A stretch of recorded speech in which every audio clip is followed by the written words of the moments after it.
Hi hello everyone, অনেক দিন বাদে ভয়েস ওভার দিয়ে একটা ভিডিও নিয়ে চলে এলাম। ভিডিওটা ছিল হচ্ছে 7 তারিখ, 7ই মে। আমার একটা ব্রাইড ছিল, তাই আমি ভোর 5:30টায় রেডি হয়ে বেরিয়েও গেছি।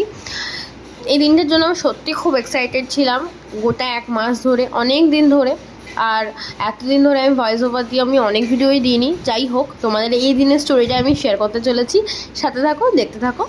তো ব্যাপারটা হচ্ছে কি, সেই দিন ভোরবেলা উঠেছি। এত ভোরে তো আমি ন্যাচারালি উঠি না। আর দুজনে ছ্যাবলাতে চলে গেছিলাম। লোকেশন ছিল কালীবাড়ি, নিমতা কালীবাড়ি। যারা আমাদের এরিয়ায় থাকো চিনে থাকবে।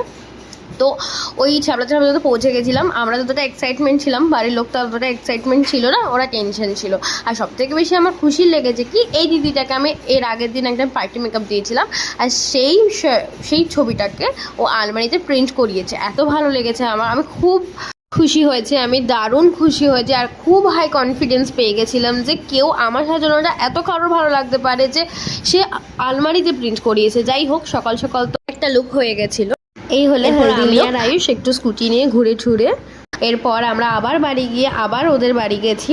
দিদিও সমস্ত রিচুয়াল সামলে নিয়ে, দেরি তো হয়েছে, বিয়ে বলে কথা, হাজারটা রিচুয়াল। যাই হোক, দিদি কিন্তু খুব ভালো, খুব চিল। এত টেনশনের মধ্যেও সব কিছু দায়িত্ব নিজের মাথায় নিয়েও প্রচণ্ড ঠান্ডা, খুব মিশুকে। আমরা কীরকম কী কাজ করতে পারলাম একটু ভিডিও শেষে জানিও।